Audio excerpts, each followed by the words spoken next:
Hello everyone, मैं हूं अन्ना और आप देख रहे हैं अन्ना बोलेगा।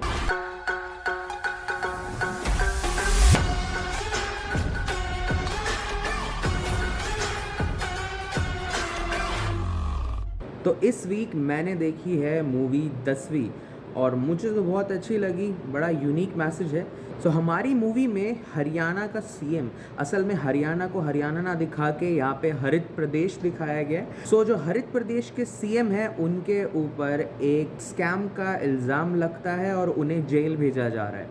अब अपनी कुर्सी बचाने के लिए वो अपनी बीवी को सीएम बना देते हैं हरित प्रदेश का और खुद जेल चले जाते हैं। शुरुआत में तो कुछ दिन जेल में उनकी बड़ी आवभगत होती है, सेवा पानी होती है, क्योंकि आखिर वीआईपी हैं, वीआईपी ट्रीटमेंट उनको दिया जाता है और वो जेल में रहकर ही अपनी सरकार चलाने रखते हैं। उनकी बीवी जो कि एक सीएम है, शुरुआत में तो उनकी कठपुतली की तरह काम करती हैं, लेकिन धीरे धीरे उनका दिमाग चलना शुरू हो जाता है कि हाँ, अब मैं सीएम हूँ, पावर मेरे हाथ में। और यहाँ जेल में जहाँ चौधरी साहब अपना आराम से वीआईपी जीवन व्यतीत कर रहे थे, जेल में बैठे ही सरकार चला रहे थे, वहाँ अचानक से आ जाती हैं नई जेलर। ये जो नई जेलर है, इनका ट्रांसफ़र इस जेल में चौधरी साहब ने ही करवाया था। असल में जेल में आने से पहले उनको नहीं पता था उनके पल्ले यही जेलर पड़ जाएगी। ये जेलर बहुत सख्त है और जैसे ही ये जेलर अपनी ड्यूटीज संभालती है, सबसे पहले इनका वीआईपी स्टेटस गुल कर देती है, नॉर्मल काल कोठरी में पटक देती है और जैसे बाकी के कैदियों को ट्रीट किया जाता है बिल्कुल वैसे ही ट्रीट करना शुरू कर देती है। बाकी की कैदियों की तरह खाना खाने को इनको मिलने लगता है और बाकी की कैदियों की तरह ही इनको काम करने को कहा जाता है। अब हमारे चौधरी साहब ज़्यादा पढ़े लिखे नहीं होते हैं, तो इनके ज़िम्मे में आता है कुर्सी बनाने का काम, एक कारपेंटर वाला काम। और आखिर हरित प्रदेश का सीएम रह चुका एक बंदा ऐसा काम करे, ऐसा नॉट पॉसिबल। तो इसलिए ये सीएम साहब या एक्स सीएम साहब पूरी कोशिश करने लगते हैं, अलग अलग बहाने बनाने लगते हैं कि किसी तरह इस काम से मैं बच जाऊं। कभी बीमारी का बहाना बनाते हैं तो कभी कुछ और, लेकिन उनके सारे बहाने धरे के धरे रह जाते हैं। जब उनके सारे के सारे बहाने धरे रह जाते हैं तो उनके दिमाग में एक दिन आता है खुराफाती आइडिया। जब वो एक कुर्सी बना रहे होते हैं, वो देखते हैं कि कुछ लोग बिना काम धाम किए कहीं जा रहे थे। वो अपने साथी घंटी से पूछते हैं कि ये लोग आखिर जा कहाँ रहे हैं। तो घंटी उन्हें बताता है कि ये लोग पढ़ने जा रहे हैं लाइब्रेरी, वहाँ पे ये अपने 10वीं के एग्ज़ाम की तैयारी कर रहे हैं। ये सुनते ही हमारे सीएम साहब के दिमाग में आता है खुराफाती आइडिया कि उन्हें भी 10वीं करनी है। अगर 10वीं के एग्ज़ाम की मैं तैयारी करूँगा या करने का नाटक करूँगा तो मुझे ये लकड़ियाँ काट के कुर्सियाँ नहीं बनानी पड़ेंगी। ऐसा सोच के वो जेलर साहिबा के पास जाते हैं और बोलते हैं कि उनकी माँ का एक सपना था कि वो 10वीं करें। जेलर साहिबा को सुन के पता लग जाता है कि ये सीएम साहब की कोई नई चाल है, पर वो इसमें कुछ नहीं कर सकती थी, तो उन्होंने उनको मौका दिया, ठीक है आपको 10वीं करनी कीजिए। शुरुआत में तो सीएम साहब इसे मजाक के तौर पे लेते हैं, लेकिन धीरे धीरे वो 10वीं को लेके सीरियस हो जाते हैं। उनको दिखने लगता है कि एजुकेशन, शिक्षा आदमी के लिए बहुत ज़रूरी है।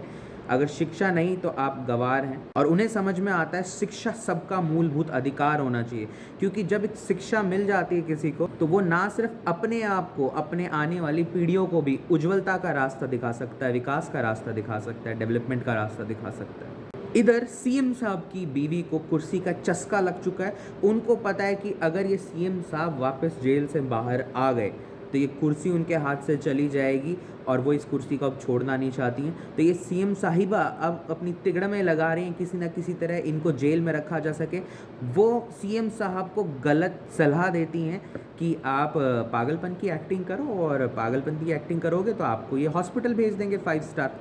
ऐसा सुन के पागलपंती की एक्टिंग सीएम साहब करने लगते हैं, लेकिन बाद में उन्हें पता लगता है कि पागल आदमी तो चुनाव लड़ ही नहीं सकता। ये सुन के वो बहुत शॉक्ड होते हैं और उन्हें हार्ट अटैक आ जाता है। जेलर साहिबा किसी तरह सीएम साहब का सीपीआर करके उनकी जान बचाती हैं। और जब सीएम साहिबा को ये पता लगता है कि इन्होंने मुंह से मुंह लगा के सीएम साहब का सीपीआर किया है तो उनको बड़ा गुस्सा आता है और वो इन्हें कुछ ताने भी कसती हैं कि हाँ और मज़े करो, तुम्हें तो लड़कियां मिल रही हैं, नहीं जवान। हमारे चौधरी सीएम साहब को ये बात बुरी लगती है और उनको लगता है कि उनकी बीवी को भी इस कुर्सी का चस्का चढ़ गया है और अब वो अपनी बीवी को इस कुर्सी पर नहीं देखना चाहते। वो ठान लेते हैं कि वो इलेक्शंस भी लड़ेंगे और 10वीं भी पास करेंगे और वो सीरियसली अब 10वीं को कंसीडर करने लगते हैं। सीएम साहब हमारे कभी बचपन से ही पढ़ाई को लेके सीरियस नहीं थे, लेकिन अब अचानक सीरियस हो जाते हैं। जेल में काफ़ी लोग उनकी मदद करने लगते हैं। घंटी का रोल प्ले किया है अरुण कुशवाहा ने। तो अरुण कुशवाहा उन्हें मैथ सिखाने लगते हैं कि दूसरा कैदी होता है ईमानदार। ईमानदार वैसे तो एक इंजीनियर रह चुके हैं, लेकिन उन पे गलत आरोप लगने के कारण बेचारे जेल में बंद होते हैं। ईमानदार सीएम साहब को केमिस्ट्री सिखाते हैं। और वहीं लाइब्रेरी में जो लाइब्रेरियन होता है उनका नाम होता है राय बरेली। तो राय बरेली उनकी किताबें पढ़ने में हेल्प करते हैं, इंग्लिश सिखाते हैं सीएम साहब को। और सीएम साहब धीरे धीरे सभी सब्जेक्ट में अव्वल होना शुरू कर देते हैं। बाकी सब्जेक्ट में तो सीएम साहब किसी ना किसी तरह पढ़ाई कर लेते हैं, लेकिन हिंदी उनके पल्ले नहीं पड़ती। हिंदी उनको बिल्कुल समझ नहीं आती है और अपना नाम भी वो सही से नहीं लिख पाते हैं। ऐसे में वो जेलर साहिबा के पास जाते हैं और जेलर साहिबा उनकी हिंदी पढ़ने में मदद करती हैं और उन्हें हिंदी सिखाती हैं। जब सीएम साहिबा को पता लगता है कि उनके पति अब 10वीं की तैयारी कर रहे हैं और उन्होंने कसम खाई है कि वो सीएम तभी बनेंगे अगर उन्होंने 10वीं पास कर ली, तो तिगड़म लगाने लगती हैं कि कैसे अपने पति को फेल किया जाए ताकि वो सीएम ना बन पाए।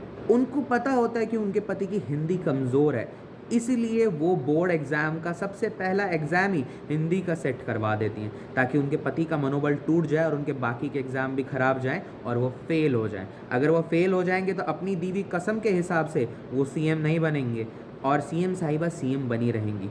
फाइनली एग्ज़ाम्स होते हैं, पर सरप्राइजिंगली चौधरी साहब पास हो जाते हैं। 57% उनके आते हैं। वो बहुत खुश होते हैं। जेलर साहिबा को अपने हाथों से बनी हुई कुर्सी भी गिफ्ट करते हैं। जब इलेक्शंस होते हैं तो उसमें भी चौधरी साहब, जो कि अभी तक पीछे चल रहे थे, वो आगे निकल आते हैं और जीत जाते हैं इलेक्शंस। लेकिन सबके विचारों से विपरीत वो सीएम की कुर्सी ना पाकर एजुकेशन मिनिस्टर का पद चुनते हैं, क्योंकि सीएम साहब को समझ में आ चुका था शिक्षा की वैल्यू क्या है, शिक्षा क्यों ज़रूरी है, ये उनको बिल्कुल अच्छे से समझ में आ चुका था। और वो कुर्सी का लालच त्याग कर शिक्षा मंत्री के पद को ग्रहण करते हैं। मूवी में हरित प्रदेश के सीएम यानी चौधरी साहब का रोल प्ले किया है अभिषेक बच्चन ने। मेरी माने तो कई सालों के बाद जाके अभिषेक बच्चन को कोई ढंग का रोल हमें मूवी में देखने को मिला है। हरियाणा की सख्त छोरी और जेलर का रोल प्ले किया है यामी गौतम ने। ये सिर्फ मुझे लगता है या आप लोगों को भी लगता है कि यामी गौतम की शादी के बाद उन्हें ढंग के रोल मिलने बढ़ गए हैं, चाहे वो थर्सडे हो या फिर 10वीं। मूवी में सीएम की बीवी का रोल प्ले किया है निम्रत कौर ने। निम्रत कौर को इससे पहले आपने एयरलिफ्ट जैसी मूवीज़ में देखा होगा।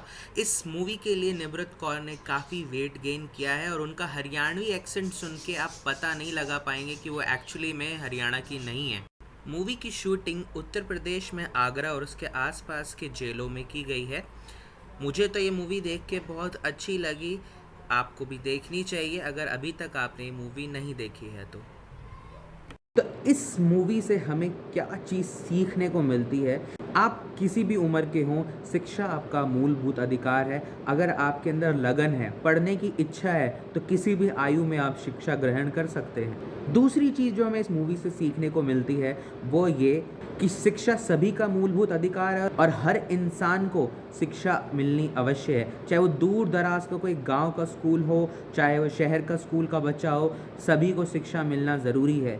इस देश का आगे बढ़ने का एकमात्र तरीका है जब सब बच्चे शिक्षित हो जाएंगे। तीसरी चीज़ हमें ये सीखने को मिलती है, अगर अनपढ़ गवार क्रिमिनल्स को हम अपना नेता चुनते रहेंगे तो हमारा देश पिछड़ता ही चला जाएगा। हमें हमेशा एजुकेटेड लोगों को अपना नेता सेलेक्ट करना चाहिए। ये चीज़ का हमें ध्यान रखना चाहिए।